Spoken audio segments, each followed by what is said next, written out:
Good morning. പെൺകുട്ടികളെ പാചകമൊക്കെ പഠിച്ചു വെക്കുന്നത് ഭയങ്കര നല്ലതായിരിക്കും കേട്ടോ. അത് അവർക്ക് എപ്പോഴെങ്കിലുമൊക്കെ ഉപകാരപ്പെടും. അപ്പോൾ കല്യാണത്തിന് മുൻപേ എനിക്ക് പാചകം എന്ന് പറയുന്ന സംഭവമേ അറിയില്ലായിരുന്നു. സംഭവം അറിയാത്തതല്ല, ഞാൻ ഭയങ്കര മടിച്ചായിരുന്നു. എനിക്ക് പാചകത്തിന് അടുക്കളയിലോട്ട് പോകുന്നതേ എനിക്കിഷ്ടമല്ലായിരുന്നേ. അപ്പോൾ അമ്മയാണ് കേട്ടോ എല്ലാം ഉണ്ടാക്കി തരുന്നത്. സത്യം പറയാലോ, ചായ ഇടാൻ കൂടി അറിയില്ലായിരുന്നു. അങ്ങനെ കല്യാണം കഴിഞ്ഞ് വന്ന വീടാണെങ്കിലോ ഒരു പുലിമടയായിരുന്നു. പുലിമട എന്ന് പറഞ്ഞാൽ മനസ്സിലായോ? നമ്മുടെ അമ്മായിയമ്മയ്ക്കാണെങ്കിൽ പാചകത്തിനൊരു പുലിയായിരുന്നേ. എല്ലാ കാര്യങ്ങളും അറിയാം, അടിപൊളി ഫുഡുമായിരുന്നേ. അപ്പോൾ ഉണ്ടല്ലോ, എനിക്കൊരു ചായ ഇടാൻ കൂടി അറിയില്ല എന്ന് പറയുന്നത് ഭയങ്കര മോശമായിരുന്നു. അങ്ങനെ അമ്മായിയമ്മയുടെ നിന്ന് കുറേശ്ശെ പാചകങ്ങളൊക്കെ അങ്ങ് പഠിച്ചെടുത്ത് കേട്ടോ. എന്നാലും പാചകത്തിൽ ഇപ്പോഴും അമ്മായിയമ്മയുടെ മുന്നിൽ ഒരു ചായ ഇട്ട് കൊടുക്കാൻ പോലുള്ള ധൈര്യം എനിക്ക് ഇപ്പോഴും ഇല്ല.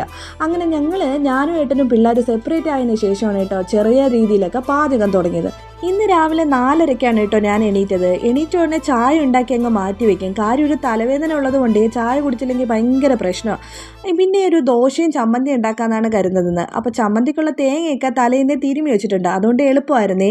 അത് കഴിഞ്ഞിട്ട് രസം ഉണ്ടാക്കാമെന്നാണ് കേട്ടോ കരുതുന്നത്. കാര്യം രസം എനിക്ക് ഭയങ്കര ഫ്ലോപ്പാണ്. എപ്പോൾ ഉണ്ടാക്കിയാലും രസം ശരിയാവാറില്ല. പക്ഷേ ഇന്ന് ശരിയാക്കും. അതുകൊണ്ട് ഇന്ന് വളരെ കുറച്ച് കൂടുതൽ കാര്യങ്ങളൊക്കെ ഇട്ടിട്ടുള്ള ഒരു രസമാണ് ഞാൻ ഉണ്ടാക്കുന്നത്. ഇന്നലെ യൂട്യൂബിൽ നോക്കിയൊക്കെ റെഡിയാക്കി വെച്ചിട്ടുണ്ടായിരുന്നേ. അങ്ങനെ ഇന്നത്തെ രസം അത്ര ഫ്ലോപ്പൊന്നും അല്ലായിരുന്നു കേട്ടോ. ഇന്നത്തെ രസം കുറച്ച് ടേസ്റ്റ് ഉണ്ടായിരുന്നേ. എന്നാലും ഈ സദ്യയിൽ എങ്ങനെയായിരിക്കും ഇത്രയും ടേസ്റ്റുള്ള രസം ഉണ്ടാക്കുന്നത്?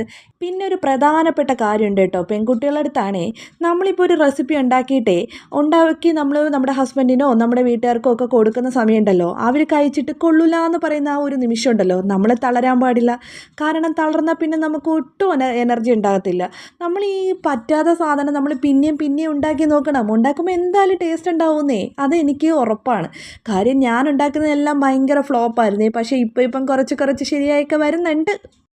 അയ്യോ, നമുക്ക് നമ്മുടെ വിഷയത്തിലോട്ട് വരാം. അങ്ങനെ ഞാൻ പയറ് തോരൻ ഉണ്ടാക്കി കഴിഞ്ഞേ. അത് കഴിഞ്ഞിട്ട് കൂർക്ക വിഴുക്ക് വരട്ടി ഉണ്ടാക്കി. കൂർക്ക മാത്രം മതിയായിട്ടോ എനിക്ക് ചോറുണ്ണേ. ഇന്ന് ഞാൻ കുഞ്ഞുങ്ങൾക്ക് 2 മുട്ട കിണ്ടി കൊടുക്കാമെന്നാണ് കരുതുന്നത്. കാര്യേ മീൻ കറി കൊടുത്തു വിടുമ്പോഴേ ഭയങ്കര സ്മെല്ലായിരിക്കുമല്ലോ. അതുകൊണ്ട് മീൻ കറി കൊടുത്തു വിടാറില്ല, മീൻ പൊരിച്ചത് കൊടുത്തു വിടാറുണ്ട്. അപ്പോൾ ഇന്ന് മീൻ കിട്ടിയിട്ടില്ല, അതുകൊണ്ടാണ് മുട്ട.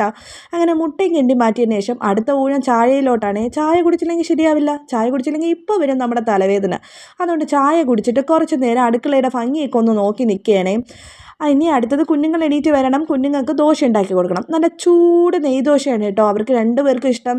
നെയ്ദോശ ഉണ്ടാക്കി കൊടുത്താൽ മാത്രം മതി. കറി വേണ്ട, ചമ്മന്തി പോലും വേണ്ട. പക്ഷേ ചമ്മന്തിനെ നിർബന്ധിച്ച് കൊടുക്കാറുണ്ട്. കറി എന്തെങ്കിലുമൊക്കെ കഴിക്കണമല്ലോ, പക്ഷേ അവർ തൊടാറില്ല. ചമ്മന്തി വേസ്റ്റാണേ. പിന്നെ ഞങ്ങൾ കഴിക്കും, ഞങ്ങൾക്ക് ചമ്മന്തി ഇല്ലാതെ പറ്റത്തില്ലല്ലോ. അങ്ങനെ നെയ്ദോശയൊക്കെ ഉണ്ടാക്കി ചൂട് ദോശ ഉണ്ടാക്കി അവർക്ക് കൊടുത്തു. ഇനിയിപ്പോൾ വേറെ ഒന്നുമില്ല. കുറച്ച് കഴിഞ്ഞ് അവർ സ്കൂളിൽ കൊണ്ടാക്കണം. അത് കഴിഞ്ഞിട്ട് എനിക്ക് ദോശ കഴിക്കണം, അത്രേന്നെ.